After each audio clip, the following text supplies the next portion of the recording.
Olá, estamos começando mais um Estúdio Cultural, hoje com a presença do Deverson, tudo bem? Beleza. Tudo jóia, o Deverson que é músico e acadêmico de jornalismo aqui também. Conosco a nossa professora Laura Fabrício, tudo bem, Laura? Oi, Quintana. Tudo jóia, jornalista, professora de fotografia, e também a Nayara Lunks, que é acadêmica de jornalismo e vai participar com a gente com as redes sociais e também ajudando a apresentar o programa, Nayara. Tudo bem, Quintana? Sejam muito bem-vindos aqui ao programa Estúdio Cultural e quem quiser mandar perguntas ou até mesmo fazer algum comentário sobre o programa e os assuntos debatidos aqui, é só acessar o Facebook TV Unifra. E eu inicio já fazendo a minha primeira pergunta. Eu quero saber, Laura, o livro Entre Olhares foi lançado há pouco tempo, teve uma sessão de autógrafos na Feira do Livro. Quero saber um pouquinho mais a respeito do livro, como que foi fazer essas fotos, participar em parceria com a Eni também, né, que são anos de história. Bom, para mim foi, em primeiro lugar, é um prazer, né? Quero aproveitar esse momento aqui para agradecer de novo, né, a Fabrício Miller, que é a Relações Públicas lá da Eni, né? E também ao seu Guido Isaia, que é um dos proprietários e que também tem participação no livro porque ele foi fotógrafo na sua infância, adolescência, até os anos 60, né? Então, foi uma oportunidade muito bacana. Eu estou há 12 para 13 anos em Santa Maria.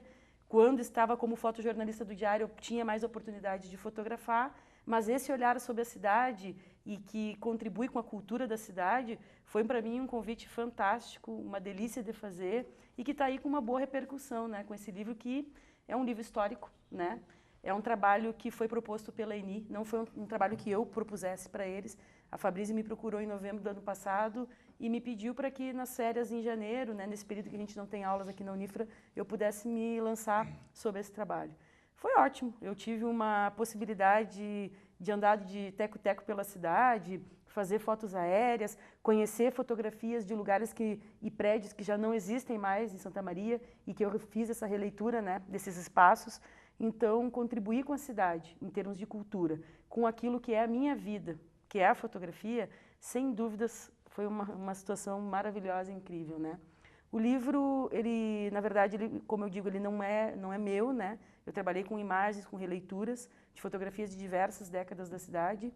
E tem um outro pessoal que é de dentro da Eni, inclusive a Luísa Reisbart, que é a que concebeu a questão histórica, essa proposta para dentro da Há quanto tempo se deu o estudo como um todo até chegar à finaleira ali? A Luísa, que trabalha junto com o pessoal lá do marketing, né, inclusive com a Fabrício, ela faz o mestrado dela em patrimônio cultural ali na UFSM. E ela já tem uma proposta da dissertação de mestrado dela em relação a isso. Então, essa moça, ela propôs esse trabalho lá para dentro da empresa que ela mesma trabalha, né? E precisava de um apoio de técnico das imagens, né? Eu creio que esse trabalho ela tem feito mais de um ano, né? Seleção dos materiais, o que ia compor o livro ou não, bem como todo o rebusque histórico em relação a essas décadas registradas fotograficamente. Tu tem ideia mais ou menos de quantas fotografias foram tiradas até selecionar as especiais, aquelas para o livro? Então, a mim foi incumbido que eu refizesse uma leitura de 26 fotografias antigas, né?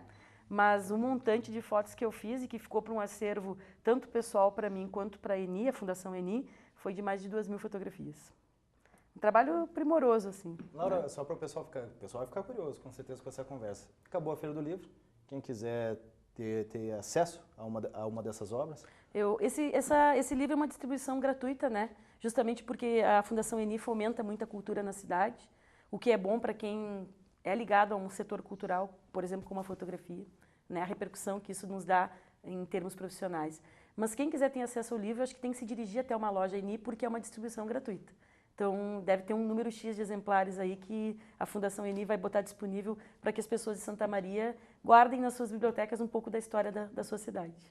Bacana. Chamando também o Deverson para a conversa, né? O legal da Feira do Livro é que, ao mesmo tempo que ela estimula a leitura, parece que ela estimula também novos escritores, o pessoal a lançar seu trabalho. A gente vem percebendo a cada ano surgindo novos autores de algumas obras, como esse trabalho, né?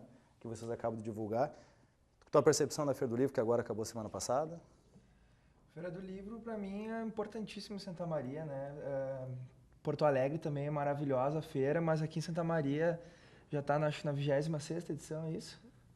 Agora tu pegou a gente no contrapé. 41ª. 41ª. Não sei por que eu tinha esse número na minha cabeça, mas enfim, que a gente trabalha aqui também como aluno da Unifra, eu como aluno de jornalismo estou quase me formando, a Feira do Livro para mim foi um grande aprendizado, em fotografia com a Laura, em assessoria também com o Bebeto. Tu não vai puxar o saco da Laura agora, ela tá aqui, não vai. Em rádio também, a gente trabalhou bastante na feira, então a Feira do Livro para mim foi um grande aprendizado e continua sendo uma coisa maravilhosa nessa questão cultural aí de Santa Maria. A gente não vai falar de sala de aula, tá? Porque eu também fui aluno da Laura, a gente não vai tocar nesse assunto. A Feira do Livro eu acho que fomenta muito essa questão da leitura, né? Que é importantíssima para qualquer pessoa, né? Para qualquer profissão. Mas essa oportunidade ela é bastante interessante porque os alunos eles têm muito essa questão de sala de aula e na feira o produto deles vai para o público externo também, né? A questão da foto, tanto a assessoria, a rádio, então exige uma responsabilidade maior, então o aprendizado acaba se tornando maior. Exatamente. Uma experiência bacana. Bom, a Feira do Livro acabou, mas a gente vem Copa do Mundo por aí. A gente fez na verdade a Nayara Lunks fez uma enquete nas ruas para saber o que o pessoal nas ruas, não, do pátio aqui do Centro Universitário Franciscano, né? Basicamente aqui o pessoal aqui do pátio da Unifra falou bem e falou bonito até para opinar a respeito da Copa do Mundo.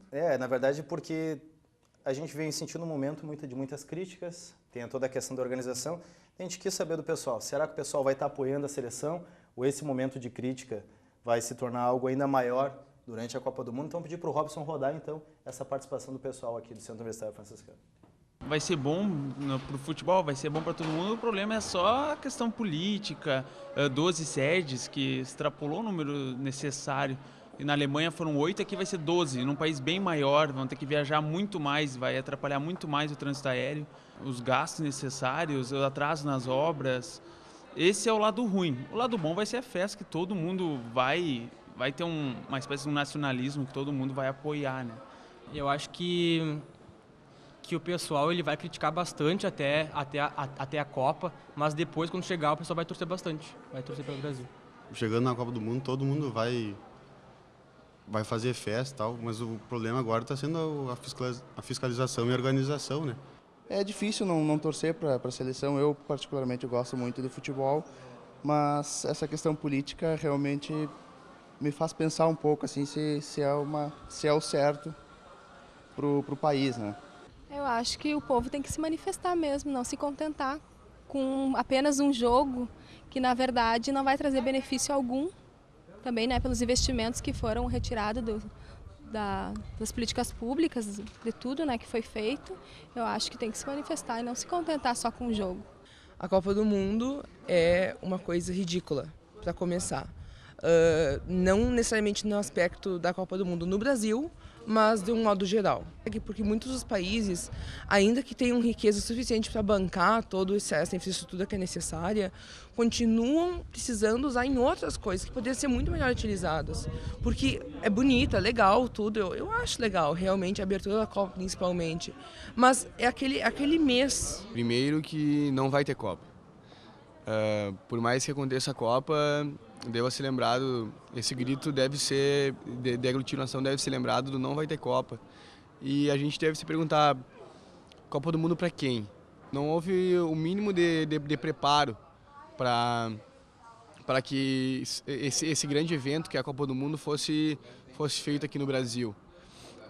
Eles têm a única intenção de dar lucro, favorecer o detentor do capital, e o trabalhador, que é quem está construindo, quem está fazendo a Copa do Mundo, não vai levantar a taça, ele está só sendo prejudicado.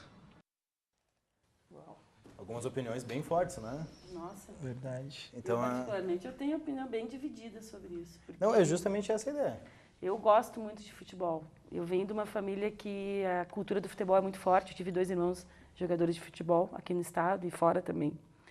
E realmente é um esporte que tem um alcance massivo, né, popular, mas dividida, a minha opinião, por quê? Porque, de fato, os investimentos são altos, quando que educação, que é um primordial de um país, o nosso ainda, inclusive recentemente, foi semana passada que saiu, né, no ranking mundial, né, dos países em termos de educação, o nosso, já nem me lembro, 39º, não tenho certeza desse número, mas muito atrasado. Então, quando falta investimento em educação, falta perspectiva das pessoas terem a noção do que significa instaurar uma Copa do Mundo, em termos financeiros principalmente.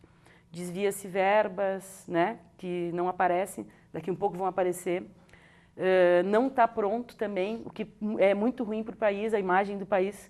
Né? Hoje mesmo, ao meio-dia, foi falado, né, sobre o estádio do Internacional em Porto Alegre e de como está repercutindo mal para a capital. Né, o fato do estádio não estar ainda totalmente pronto, a cidade ainda não está totalmente preparada. Até porque falta bastante coisa ainda para serem finalizadas, né? E parece que... Em menos de um mês para começar tá a Copa. aí, né? E tem outra coisa também, o futebol, de fato, ele é massivo, ele é popular. Repito, eu gosto mesmo, assisto, né, torço e tal. Mas tem outros esportes que precisam aí ser divulgados, que precisam de apoio. Né? Por que não há uma divisão, né, desses lucros todos, né, para direcionar? Tu falaste uma coisa bacana agora. Ontem eu estava conversando com um amigo meu que ele é jogador de rugby. E o rugby é um esporte muito legal, né? Que aqui pertinho da gente, na Argentina... A Argentina é super forte. É super forte, é uma Uruguai potência também, né? mundial, né? Sim. O rugby na Argentina. E aqui no Brasil não é ainda bem difundido e é um esporte que precisa de muito auxílio, né? Muito E a apoio. gente tem um caso muito próximo a nós de desistência, né, de competição, que é o Gilvan Ribeiro. Exatamente. Né, de remador e tudo mais, e que uma das justificativas para ele ter se afastado, né, da seleção de remo é a falta de incentivo. Poxa, os caras têm que investir muito, né, na sua condição física, em viagens, e isso é grana, né? Então, eu gosto de Copa do Mundo, eu gosto de futebol, mas eu não creio que o Brasil estivesse preparado com tantas outras demandas sociais, principalmente, e de educação, para receber uma Copa do Mundo no país. O que mais chama atenção nesse negócio da Copa do Mundo, e a gente até pode combinar, no primeiro bloco a gente fala mais sobre a Copa e depois no segundo bloco, como estamos presentes de um futuro jornalista, da futura jornalista e da Laura, que também é jornalista, a gente falar mais sobre essa questão do papel da mídia, né, nessa questão Copa. Mas o Brasil optou por um caminho estranho justamente por todos esses fatores. Afinal de contas, a Alemanha foram 8 sedes, 8 estádios. Aí o Brasil, que tem uma condição menor, um país geograficamente maior, ou seja, precisa de aeroportos, precisa de uma estrutura mais organizada, optou por 12 sedes. Pois é. Chama atenção isso aí. Mas é óbvio, isso demonstra muito claramente de um despreparo, assim, concreto, né? Porque se acompanha, nós que somos da área de comunicação, mesmo eu que estou dentro de uma academia, até para poder dar aula tu tem que ler, tu tem que estar informado, né? E se tu pegar vários tipos de mídia, olha, raras são aquelas que enaltecem o que está acontecendo, antes pelo contrário, né? Porque a função jornalística é realmente mostrar a verdade que está acontecendo. Então, 5 anos para se preparar, ainda não está preparado. E diante de uma situação de um país que necessita tantos recursos para outras áreas, eu, particularmente como cidadã, eu não sou favorável à Copa do Mundo aqui, né? Mas não parece um reflexo, mais ou menos, de como funciona o Brasil? A Copa do Mundo, acho que o mundo agora vai enxergar como funciona o Brasil, ou seja, tudo fica para a última hora, tudo é na base do canetaço, precisamos construir as estruturas temporárias no entorno do estádio Beira-Rio. Faltando 2 meses para a Copa, não sabia quem ia construir as estruturas temporárias. Ou seja, chega um momento que, tem que construir, a FIFA exige. Pois é, e de onde é que vem essas verbas? E quando as pessoas estão aí na rede pública, né, horas a fio esperando atendimento, né? Como é que se movimenta tão rapidamente, né, em função de um acontecimento como esse, que, claro, é um acontecimento que enaltece o esporte. Mas a minha questão sobre isso é por que só no esporte tanto investimento? Por que não a educação, que é uma coisa gravíssima no nosso país desde a sua formação, né? Porque quem formou o país, quem veio para cá, né, era de péssima índole em Portugal. Isso é sabido dos livros de história, do que a gente estudou em história quando se iniciou nas escolas e tal. Então, um país que não prima pela educação não vai ter condições de até formar bem uma Copa do Mundo, até produzir bem um evento, sendo que tu não está botando verba numa coisa só. Tu está distribuindo a verba de uma forma mais humanitária, mais necessária. E eu vejo que educação e saúde ainda no nosso país são áreas muito carentes. E os outros esportes, como eu já tinha falado, também necessitariam desse olhar, né, desse investimento todo. E, de fato, eu concordo plenamente contigo. Não faltando nem 2 meses, faltando 1 mês para a Copa do Mundo, a gente está com 5 anos aí que teve para arrumar e não está organizado perfeitamente. Meu medo são os aeroportos, que hoje mesmo, também vendo o noticiário ao meio-dia, eles vão ser multadas as empresas, né? Não sei se vocês viram. Vai ser 30 mil se a empresa que tinha um horário para decolar ou um horário para pousar não usou esse esse espaço. Aí tem outros valores, até R$90 mil por empresa que não cumprir exatamente com o cronograma previsto, né? Isso é uma boa porque coloca as empresas trabalhando da forma mais correta possível, os aeroportos também, né? Se organizando da melhor maneira possível. Mas será que é só isso? A gente já vem com problema nos aeroportos do país há muito tempo. E né? não fica a sensação que a gente vai dar uma tapadinha, sabe aquele negócio, tá chegando visita de última hora. Com certeza, vão maquiar muita coisa, né? Pega a roupa, joga pra trás do sofá, pega o lixo, dá uma limpadinha ali, tá bonitinho pra visita. Então tá mais ou menos. Aí a visita chega, depois vai embora, volta a ser aquela coisa. Porque o ideal é que a Copa do Mundo, que o Brasil tirasse essa estrutura a seu favor. As reformas nos aeroportos, na estrutura viária, ou seja, tudo que viesse a favor de melhoria para o país ia continuar. Só que nada foi feito. E vai vir a Copa do Mundo, tem que deixar uma boa impressão e depois... É que são coisas muito sérias que vão enfiar embaixo, que querem enfiar embaixo do tapete. E que eu acho que a gente corre um risco muito grande de ficar mais feio ainda para o país em diversos aspectos. Uma questão que foi levantada também na enquete é essa questão de integração dos povos, essa questão mais bonita, digamos assim, né, da questão da Copa do Mundo.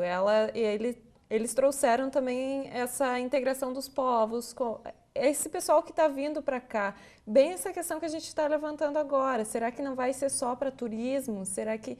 E depois, o que vai acontecer depois? Vai acontecer como as outras sedes? Vai ser tudo destruído? Não vai servir para mais nenhum esporte? Porque isso não pode ser aproveitado para outros esportes que podem ser feitos dentro dos estádios, mesmo assim. Eu ia falar sobre isso agora. Não, que eu fico me perguntando também, essa é uma dúvida que eu tenho, sabe, de estados, por exemplo, que não tem times na Série A, na Série B do brasileiro, que não são tão populares quanto nós, por exemplo, Minas, São Paulo, Rio. Eu fico me perguntando o que vão fazer depois com os milhões, bilhões que foram gastos para construir um estádio lá no meio da mata lá. E que tem a ver com educação, se pelo menos eles usarem esses estádios para poder fazer alguma escolinhas coisa. De exatamente. Sei lá, outros esportes, e aí não fica é? uma torcida, futebol. né? Fica uma torcida, a gente fica na torcida para que se utilizem em outras coisas, né? Mas quando a gente fala de Brasil, porque a gente são arenas sabe multiuso, né? Que pode ser um elefante branco, né? É o que preocupa, acho que na verdade a gente Com tem certeza. medo do gasto que é feito, e aí vai no lance que a gente conversou recentemente das 12 sedes, né? Por que fazer 12 sedes seria um gasto muito grande com 8? Ao momento que se escolheu fazer mais 4, é um investimento ainda maior. E o que vai se fazer disso? Uma última perguntinha só para encerrar esse bloco, tá legal o bate-papo, mas a gente ainda tem mais 2 blocos para falar sobre isso. Ok, tem toda essa situação. Seleção brasileira entrou em campo, tocou o hino nacional, e aí? E aí a gente sai torcendo, né? O sentimento, ele consegue se separar? A partir do momento do apito, não, aqui agora sou brasileiro. Esquece tudo isso. Vamos lá. Mas eu acho que a questão de tu ser brasileiro não faz parte de tu torcer ou não torcer. Eu acho que os problemas políticos, na minha opinião, minha humilde opinião, os problemas políticos não vão influenciar na minha maneira de torcer. Porque eu gosto do futebol. Assim como o Laura falou, eu gosto do futebol. Eu também gosto. Eu não vou deixar de torcer pro Brasil por causa dos problemas políticos, porque os jogadores não têm culpa disso. Então eles estão lá desempenhando o papel deles. Eu acho assim, penso assim. Chefe Felipão é uma das campanhas dele, né? Chamando a torcida novamente, né? Mais uma Copa que ele está chamando a torcida mesmo para vir junto com ele, já que tá na hora, né? Tem gente que fala da roubalheira, da CBF, não sei o que, não sei o que lá. Um amigo esses dias também estava comentando no Facebook e deu uma repercussão imensa o que ele colocou no post dele lá, falando sobre exatamente isso, de que as pessoas têm que saber dividir, né? Eu acredito que as pessoas têm que saber dividir essa questão política e que eu acho que o povo tem que protestar nas ruas, tem que estar certo, está muito certo, tem que sair para a rua mesmo, tem que bater panela, porque muita coisa precisa melhorar, mas eu acho que não precisa ir lá avacalhar com o jogo, com a função, lá, com a situação, porque também fomenta muitas coisas boas, né? O esporte em si, exato, né? Eu, um lado meu, assim, consciente, professora de faculdade, né, que tem que formar pessoas críticas, especialmente na nossa área da comunicação, me diz para desligar a televisão por tudo que representa do que a Copa não alcança, ou do que ela retira em termos de financiamento. Por outro, aí vem a questão da paixão pelo futebol, que de fato, insisto que outros esportes deveriam ter essa valoração toda, mas não vou deixar de ver os jogos pela televisão. Não vou pagar para ir ao estádio, mas não vou deixar de ir pela televisão ver os jogos, com certeza. Em seguida a gente continua mais a falar da Copa do Mundo, que é o assunto, afinal de contas, agora. até a metade de julho, pelo menos com certeza vai ser o assunto mais falado aqui no país. Mas o Estúdio Cultural também tem que ter boa música. E hoje o Deverson ele veio sozinho, para quem não sabe, o Deverson tem um grupo Dé e Banda, que é mais um estilo sertanejo universitário, correto? Exato. Daqui a um ano vai se formar o estilo da música. Mas hoje o Deverson... Final do ano. Mas o Deverson agora hoje veio com o modelo mais pop rock, que é o estilo que tu toca em bares na noite. Então, hoje vamos conferir o som do Deverson aqui. Mete ficha, garoto, vamos encerrar esse bloco com música, então. Pai e mãe, ouro de mina, coração, desejo, ensina tudo mais, pura rotina, jazz, tocarei seu nome pra poder falar de amor, minha princesa, a nuvem da natureza, tudo mais, pura beleza, jazz, olhos de um grande prazer, é irremediável nenhum. Quando o grito do prazer açoitar uma Réveillon, um luar, estrela do mar, o sonho, o dom, quiçá um dia a fúria desse front virá lapidar o sonho até gerar o som, como querer Caetania, o que há de bom, o que há de bom, o que há de bom.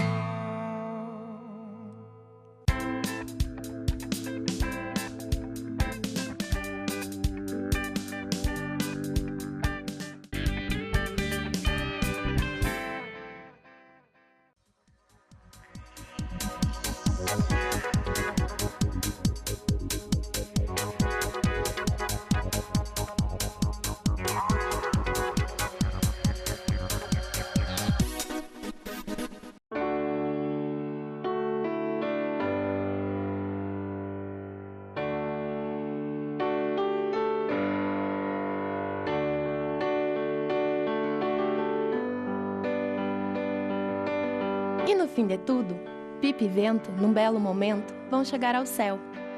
Assim como a pipa precisa do vento para voar, a Estação dos Ventos precisa de você. Colabore. Sonho.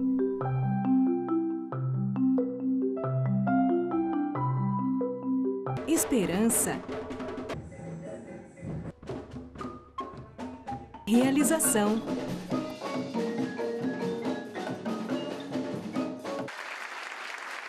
Cuíca, promovendo inclusão social através da música, transformando sonhos em realidade. O vento mudou de direção no Lar Acalanto.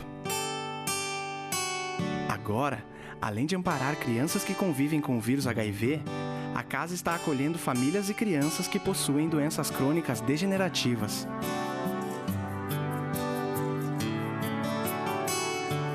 Venha trazer novos ares ao Lar Acalanto.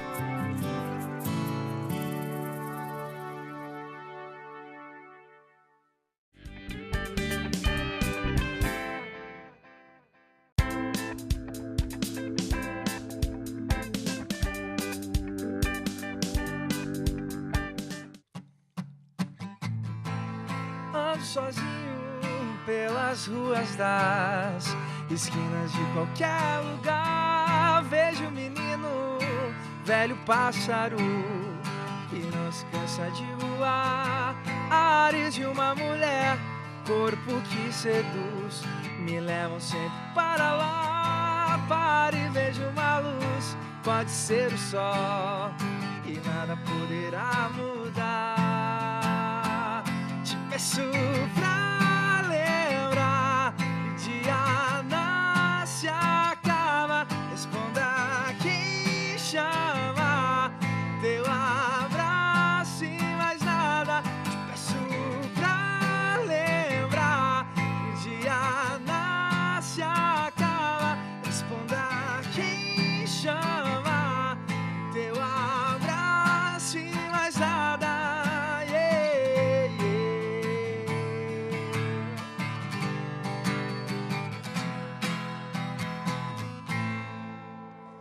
Maravilha, estamos de volta com o programa Estúdio Cultural, hoje na presença do Deverson aqui, que é músico, acadêmico de jornalismo, também a Laura Fabrício, jornalista, nossa professora aqui do Centro Universitário Franciscano, de fotografia. Eu ia falar fotojornalismo, na verdade também dá aula para o pessoal da publicidade e propaganda, né? Tudo, sim. Então não é só fotojornalismo, eu cometei essa gafe.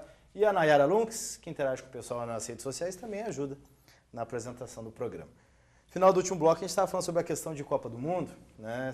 Sobre os investimentos, a opinião do pessoal nos corredores, digamos assim. E eu queria fazer uma pergunta agora na questão jornalística.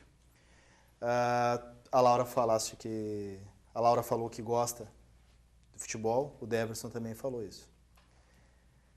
Eu sou apaixonado pelo esporte, digamos que foi um dos fatores principais que me motivou a ser jornalista. E sempre imaginei, um dia que tiver a Copa do Mundo no Brasil, eu quero estar lá. Lógico, meu sonho era fazer a cobertura esportiva. Mas eu queria estar lá, imagina, um dia poder contar para o meu filho, cara, eu fui no estádio, tem que ver, eu assisti o jogo da final, o gol do fulano, sabe aquela coisa que a gente vê os nossos antepassados falando da Copa de 50. E aí surge tudo isso que a gente está vendo. E aí eu faço uma pergunta em relação ao nosso papel como jornalista. Como é que fica a gente, porque tem a questão editoria de esportes, mas também tem a questão social que a gente está vendo que tem uma série de situações onde o futebol talvez perca a sua relevância no meio de tanta coisa que a gente está vendo. Como é que funciona essa questão, Laura? Começa por ti, pela experiência que tu tem. Eu comungo contigo desse sonho assim, de fazer uma cobertura de um grande acontecimento esportivo. Copa do Mundo, Olimpíada. Por um tempo também me imaginei como fotojornalista só de esportes, que dentro das atividades que eu fiz como fotojornalista, era uma das que eu mais gostava de fazer. Futebol rende muito em termos de imagem. Tu tem um arsenal de imagens históricas, tu tem retratos de pessoas que fazem parte daquela história específica daquele esporte, né? Então, imagina dentro de uma Copa do Mundo tu poder fotografar grandes nomes do futebol. Sem dúvidas nenhuma, para o fotojornalismo é uma das atividades mais enriquecedoras em termos de imagens esportivas, né? Agora, como o trabalho jornalístico não se restringe única e exclusivamente ao esporte, torço para que as empresas jornalísticas que fizerem a cobertura, pelo menos as nossas, né, sejam corretas, sejam idôneas, né, mostrem de fato o que tiver que acontecer, o que for acontecer, relacionado ou não diretamente à Copa. Porque as opiniões estão aí. A gente mesmo viu num microcosmos pouco pequeno, né, da Unifra comparado ao resto do Brasil, que as pessoas estão indignadas, né, que elas gostam, que elas amam futebol, mas que elas estão indignadas com esse aplicação de recursos enormes para uma área só. Então, eu creio que possivelmente vai ter, sim, manifestações, considerando a força das manifestações do ano passado. E não cabe ao jornalismo escolher um fato ou outro. Cabe ao jornalismo mostrar o que tem que ser mostrado. E se as manifestações acontecerem contrárias à Copa, que elas apareçam, porque elas também são importantes para mostrar que o país não é só futebol, que o brasileiro gosta de futebol, mas que ele não vive só disso.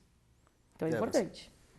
Laura, tu falou agora que eu ia falar sobre isso. Ah, tu não ia falar microcosmos? Não, microcosmos, só o professor que fala. Tu ia falar do corpus da amostragem da pesquisa qualitativa. Eu ia falar exatamente sobre essa questão de não só mostrar a Copa do Mundo dentro do estádio, né? E também a preocupação de, como tu falou ali antes, da maquiagem, né? Eu acho que vai ser muita coisa maquiada também pela imprensa, porque senão vai ficar feio demonstrar, né? Vai ficar bem feio mostrar o entorno dos estádios, vai ficar feio mostrar muita coisa que vai estar errada, que não vai estar pronta ainda. Mas, enfim, vai ter que ser mostrado, eu acho, né? Se nós tem que ser mostrado. No sentido do que significa, mas vai ficar feio. né? E eu acredito, compartilho da ideia da Laura, eu acho que vai ter muito protesto na Copa do Mundo, como teve na Copa das Confederações, que foi um absurdo, que foi daqueles protestos, coisa mais linda do mundo de tu ver na televisão. E eu sentado na sala da minha casa, vendo as pessoas invadindo o Congresso em Brasília lá. Eu achei aquilo sensacional, né? Porque é um momento histórico, né, que a imprensa está mostrando. E que a gente, como tu falou também, eu vou poder contar pro meu filho, eu vi, eu não estava lá, mas eu vi na televisão. E que na Copa tem que ser mostrado também. E que na Copa também tem que ser mostrado, exatamente. Eu não vejo por que denegrir a imagem do país. Eu acho, antes pelo contrário, não, eu digo, mostrar, a questão que eu falei do ficar feio é porque o país teve tempo para se preparar. teve 5 anos para se Inclusive, preparar e não se aplicar recursos preparou. em outras áreas, né? Exatamente, e não se preparou, e parece que nada mudou, 100%. pelo menos para nós aqui parece que não mudou muita coisa. Exatamente. O que eu acho perigoso do protesto, agora falando como opinião, né? Geralmente quem apresenta o programa não acaba dando muita opinião, mas o que eu acho perigoso e o que aconteceu nos últimos protestos é que se perdeu um pouquinho o foco, né? Ah, com certeza. Não estou falando nem a questão do vandalismo, que parece que o Brasil, a questão da competência para fazer as coisas, até na hora de fazer um protesto consegue fazer, né, levar para o lado ruim. Mas, por exemplo, se brigou pelo preço da passagem, se brigou pela PEC 37, se brigou por educação, se brigou... Parece que tinham Lutas tantas... importantes. Mas muitas pessoas estavam ali, para que tu está brigando? Aí as pessoas, eu não sei, eu quero protestar. Não sabe ao certo, porque né? a indignação ela é bastante grande. Mas eu acho que em algum momento se perdeu o foco, tanto é que se perdeu a força, porque as manifestações pararam após a Copa das Confederações. Que se ocorrer, se por acaso houver novamente, que seja que tenha um motivo, que se saiba pelo que está brigando, que não simplesmente vamos às ruas, daqui a pouco saem tirando pedras, saem quebrando as coisas, mas as pessoas não sabem por quê, mas elas estão num nível de insatisfação que acabam ultrapassando um pouquinho esses limites, né? E esse é meu temor em relação aos protestos. Meu medo maior é esse. E a imprensa, caso venham acontecer essas manifestações legítimas, né, sem violência, né, a imprensa cabe a ela mostrar, porque isso é um acontecimento que vai estar relacionado com a Copa do Mundo e que, no meu ver, enquanto professora universitária, enquanto jornalista, enquanto pessoa que reflete sobre as situações, né, os acontecimentos do país, é importante que as outras nações, os outros países, percebam que nós não somos um povo, porque não temos uma educação a melhor do mundo, que somos um povo apático que aceita tudo, né? Talvez, acho que boa parte das indignações do país é, por muito tempo, não ter lutado pelos seus direitos, né? Coisa que aconteceu muito fortemente quando a gente teve a abertura da ditadura, né? A abertura política do país em 85, com as diretas já e tudo mais.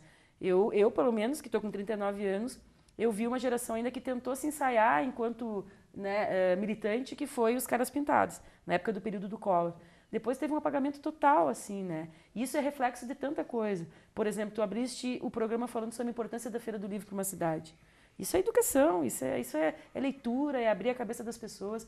Então, se acontecerem essas manifestações, que a mídia seja correta no seu papel, né? A mídia jornalística especificamente, que ela mostre, porque isso também é mostrar os desejos do país no que diz respeito ao que estão querendo unicamente a Copa, e há uma grande maioria que sabe que Copa é bacana, é importante, mas também não é só isso que segura um país, né?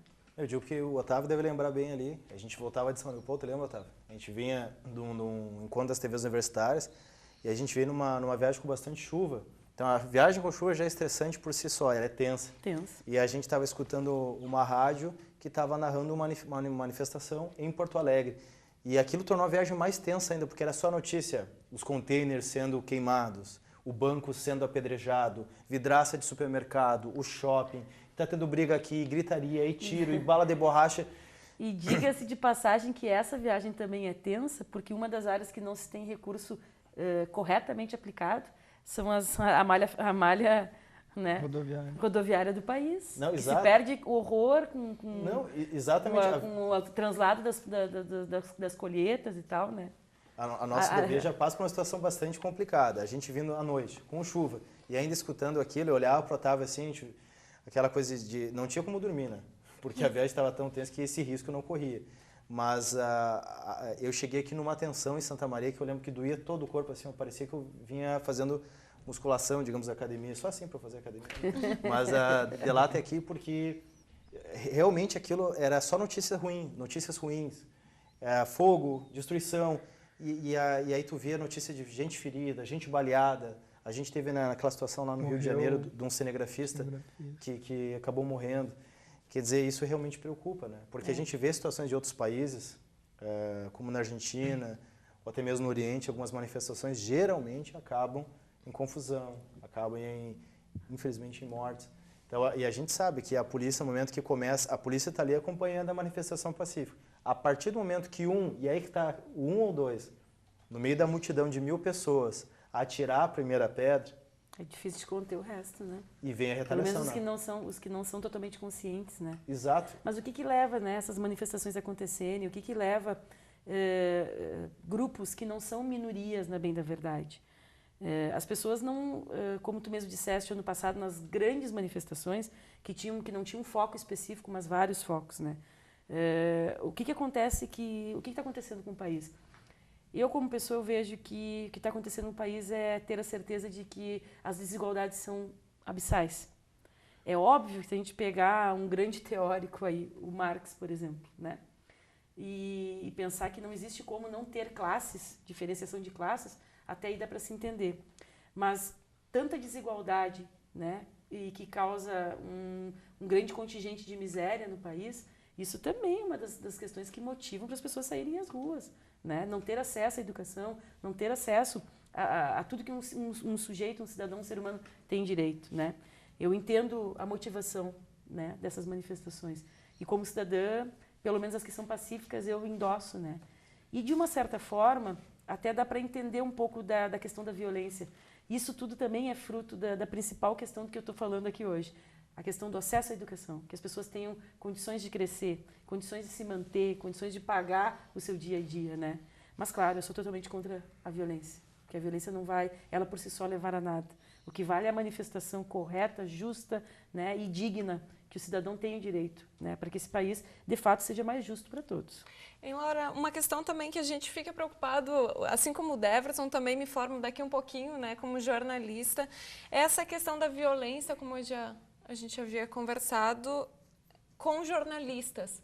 O espaço deles dentro dessas manifestações, dentro dos estádios, fazendo o papel da mídia, tentando mostrar ao público tudo aquilo que está acontecendo, mas mesmo assim não tendo um espaço seguro, um espaço que tu pode sair da faculdade, ir lá e fazer o teu trabalho, que é mostrar. A essência é também educar o público, é também mostrar essa questão um pouco mais humanitária, né, do que está acontecendo. Como que tu vê essa questão do jornalista, do espaço do jornalista também nesses grandes eventos, digamos assim, né? E só fazendo adendo à pergunta dela, até porque a importância da mídia é que se não tiver cobertura, as manifestações acabam não ganhando força, elas não ganham a repercussão que elas precisam. Exatamente, elas não deixam de acontecer, mas elas não são visibilizadas. Que né? É o objetivo, é justamente Exato. mostrar, estamos indignados, queremos mudança. A mídia tem esse papel também. Pois é, e aí por si só, a própria Copa do Mundo como um grande acontecimento, incabível, no pleno século XXI, que não tenha o jornalista lá, né, fazendo seu papel, seus diversos papéis, né, os diversos dispositivos midiáticos, né, como se diz o rádio, a televisão, o jornal impresso, o jornal online, a fotografia que se abastece. Né, então é fundamental, é importante. Agora, a historicidade de violência contra o jornalista, realmente, é histórica, sempre aconteceu. E o jornalista é um cara que ele vai se expor. A gente tem grandes nomes, né, e referências. A mais recente, talvez, sejam desses acontecimentos em relação ao cinegrafista da TV Bandeirantes do Rio e o outro de quanto tempo, mais ou menos uns 15 anos, ou mais, o Tim Lopes, né, que foi cobrir a violência, a questão das drogas, né, num morro específico do Rio de Janeiro e acabou brutalmente chacinado. Né. O jornalista, por si só, ele é um sujeito que parece que, não que ele aprenda isso na faculdade, mas já é o que move ele a cursar o jornalismo, né? É um sujeito que ele não pode ter medo, porque no momento que ele tiver medo, né, ele não vai fazer essa cobertura dentro da profundidade que ela merece. Isso eu acho que é uma das paixões que move a gente, poder estar no centro dos acontecimentos, relatando isso, né, levando a público, levando a conhecimento. Então o medo não pode nos guiar, mas claro, o bom senso é importante. Quem tem que garantir essa segurança é justamente pensando em Copa do Mundo, os estádios, né? Os grandes cartolas do futebol, eles têm que pensar, porque para que essa Copa do Mundo apareça, a gente precisa de jornalista lá, a gente precisa das empresas jornalísticas, né? E quem é responsável por isso é o Estado, né? O Estado é que tem que garantir a nossa segurança. Mas a gente sabe, e isso não está dentro dos livros de academia, a gente não tem como ensinar. Eu não tenho como ensinar para um aluno de fotojornalismo, olha, deixe de cobrir alguma coisa, porque isso vai acontecer, pode acontecer, tu pode ser ferido. E não é isso que eu vou passar para meus alunos, vocês dois já tiveram esse contato comigo em sala de aula, e você sabe. Mas claro aqui, que... Os três, né? Quintana também. Já faz mais tempo. Mas, né? nossa, estou ficando tão velha assim. Estou tão velha assim. Mas, assim, eu jamais vou deixar de incentivar o aluno buscar esse fato com amor, sabe? Com dedicação, com vontade, né? E às vezes... Oi? Era para ser segredo?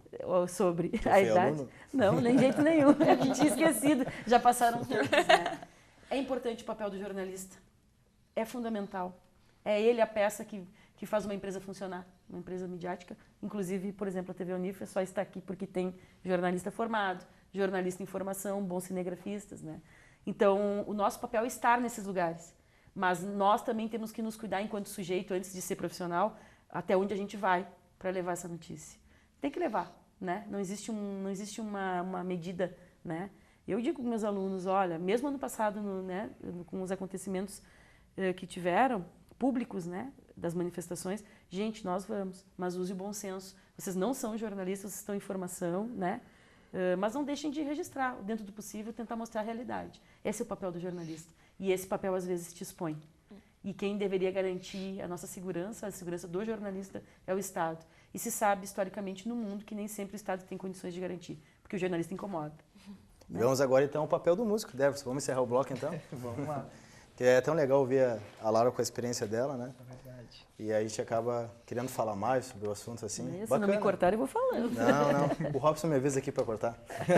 Pô, Robson. Fica passando o tempo para mim. Vamos botar a culpa nele. Mas, Deverson, vamos encerrar esse bloco com música, então. Vamos embora. Sou vagabundo, eu confesso, da turma de 71. Eu já rodei o mundo e nunca pude encontrar lugar melhor pra um vagabundo que o rio à beira-mar. Rodoviava, salve minha mãe Iemanjá, que foi que me deram pra levar pra dona Janaína, que é sereia do mar. Dente de osso, laços e fitas, pra dona Janaína, que é moça bonita, que é moça bonita. Café na cama eu gosto, com suco de laranja, mamão, e um fino em cima da mesa. Amanhã quando você for trabalhar, tome cuidado, que é pra não me acordar. Eu durmo tarde, a noite é minha companheira. Salve amor, salve amizade, a malandragem é a capoeira, a capoeira.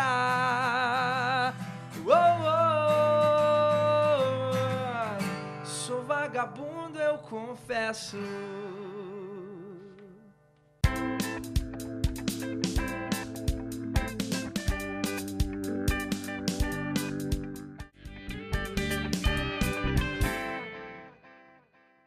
Pedrinho é uma criança especial, que enfrenta dificuldades diariamente. Para passar por tudo isso, conta com seus fiéis amiguinhos escudeiros, que o ajudam a vencer cada obstáculo. Sem eles, Pedrinho nunca conseguiria enfrentar o temível dragão, que impede que todos levem uma vida feliz no castelo. Para quem enfrenta um dragão por dia, uma mão amiga sempre é bem-vinda. Por isso, Pedrinho precisa da sua ajuda também. Contribua com a Escola Antônio Francisco Lisboa e transforme a vida de vários Pedrinhos. Eu sou recicladora. Eu me considero uma profissional no que eu faço. Tudo que eu conquistei, eu devo a esse trabalho. As pessoas não conseguem entender quanto é importante para quem trabalha nisso. Não me vejo fazendo outra coisa. Eu gosto do que eu faço. Mais um bom motivo para você separar o seu lixo. Selecionadores de materiais recicláveis. Incentive esta profissão. Já parou para pensar nas possibilidades que existem? Quantas delas são reais? A maioria está ao nosso alcance. Outras dependem de um gesto de solidariedade. E nesse momento, viver significa muito mais do que a busca por felicidade ou realização. A AAPCAM é uma instituição sem fins lucrativos que presta assistência a pessoas com câncer. AAPCAM. Nós acreditamos na vida.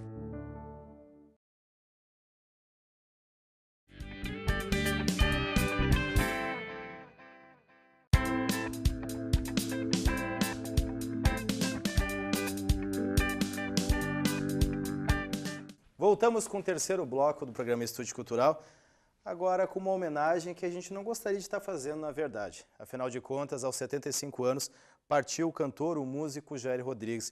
Ele esteve em Santa Maria no fim de 2012 e participou de um programa que foi ao ar no início de 2013 aqui na TV Unifra. Então agora a gente roda uma singela homenagem, também ilustrando um pouquinho dessa participação dele aqui em Santa Maria. 1, 2, 1, 2, 3, 4.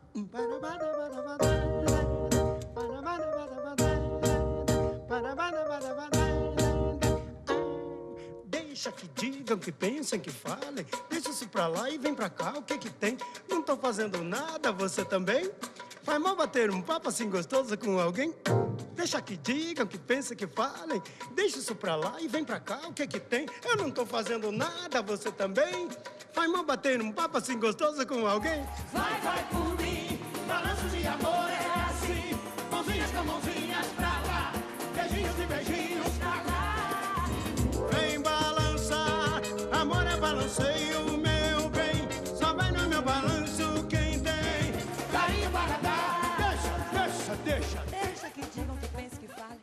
Ele já foi soldado, calouro e crooner. No cenário musical brasileiro, ele se destacou com o samba e há quem diga que foi precursor do hip hop. Nas horas vagas foi pai coruja dos também apaixonados pela música Jairzinho Rodrigues e Luciana Mello. Estamos falando do astro Jair Rodrigues. Tristeza, por favor, vai embora. Minha alma que chora, está vendo meu fim. No início de 2013, tivemos o prazer de receber o admirado sambista aqui em Santa Maria. Ele concedeu uma entrevista para a TV Unifra, para relembrar um pouco dessa imensa trajetória da música.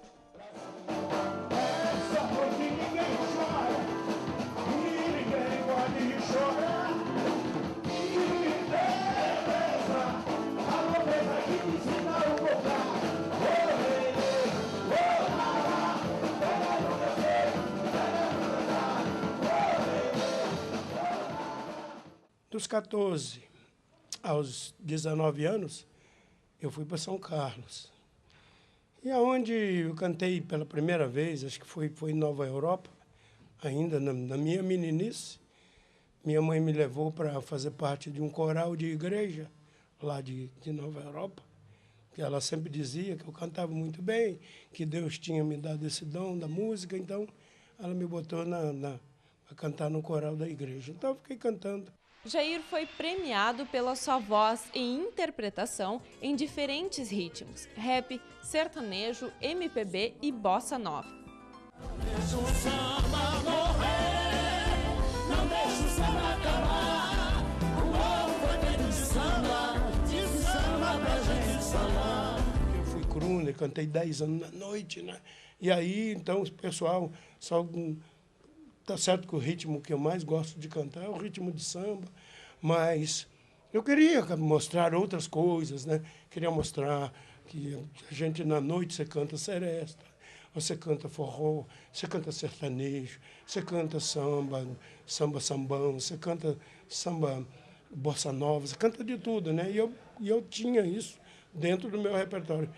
Mas quando eu cantei Disparada, liberou geral, por isso é que eu digo que Disparada foi a música que liberou geral na minha vida, onde eu pude fazer um repertório assim variado de todas as vertentes da música popular brasileira. Com um jeito espontâneo, encantou a todos. A marca registrada foi a energia nos palcos e a alegria. O homem do samba nos deixa aos seus 75 anos com a herança de canções inesquecíveis. Em minha volta, sinfonia de nada, cantando para a majestade do sábia. Oh, majestade, o sábia.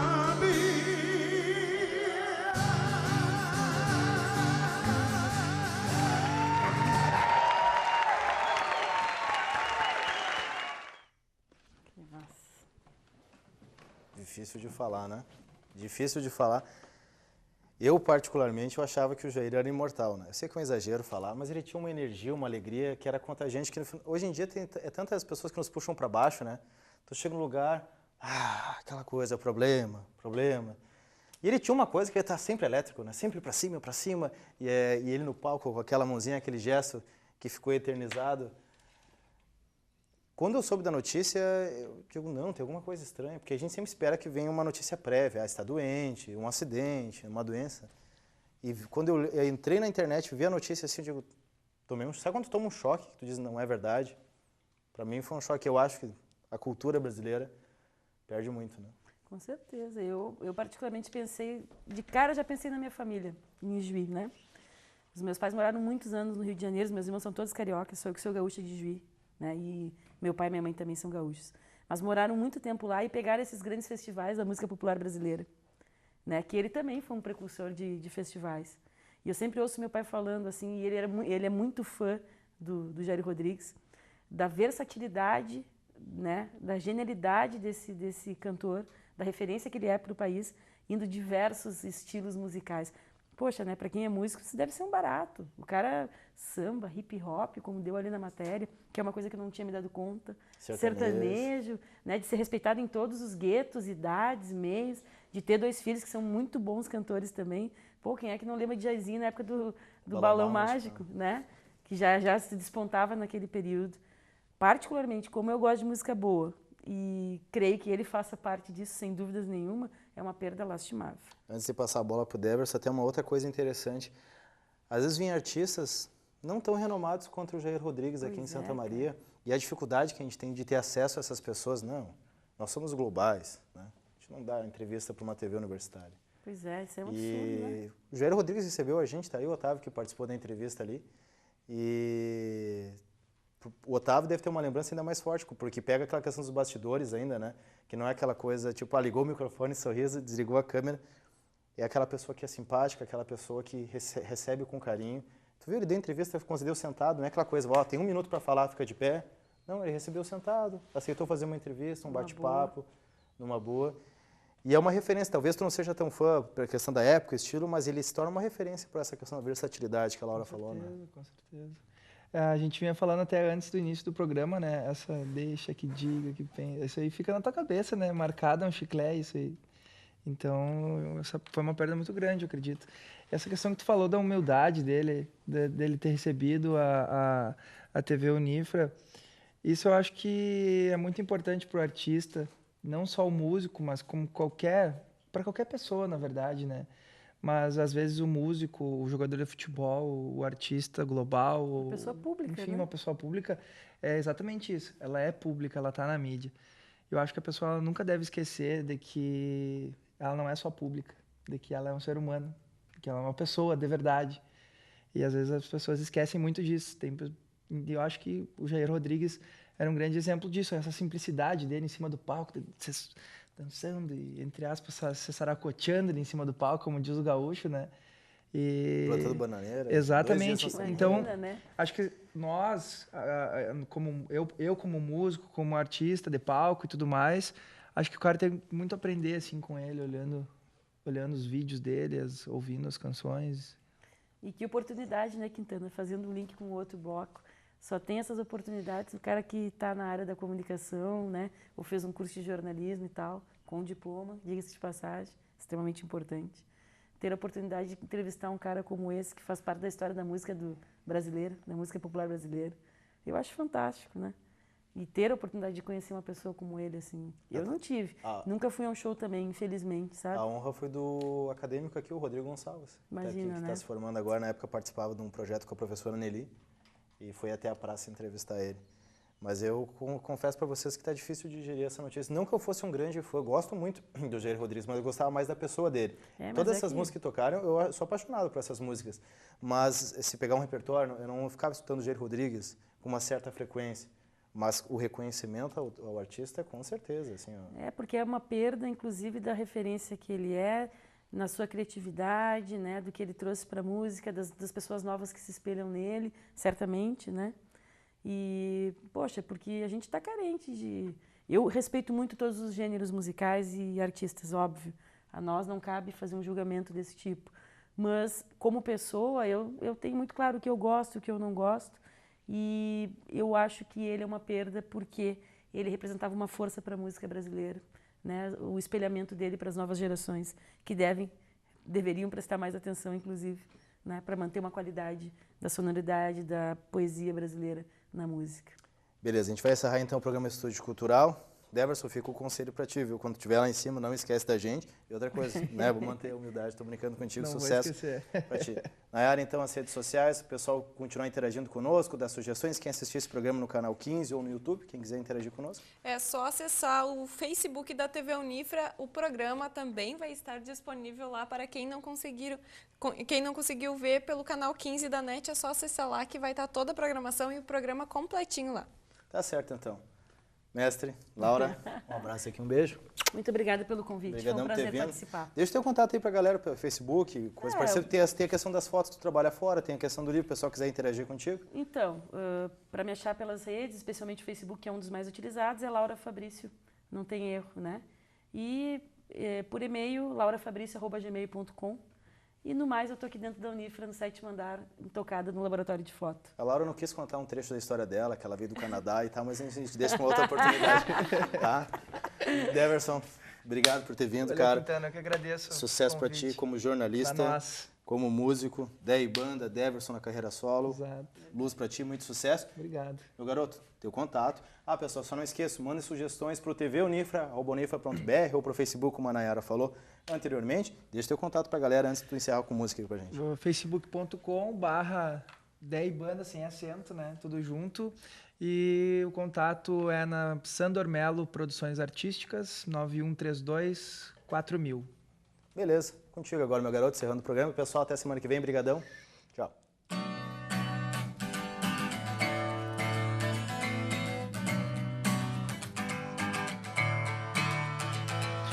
Ela dormiu no calor dos meus braços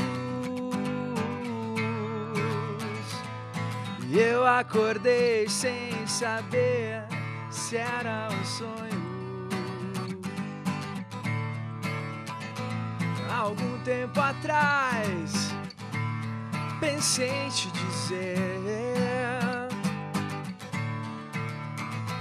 que eu nunca caí nas suas armadilhas de amor.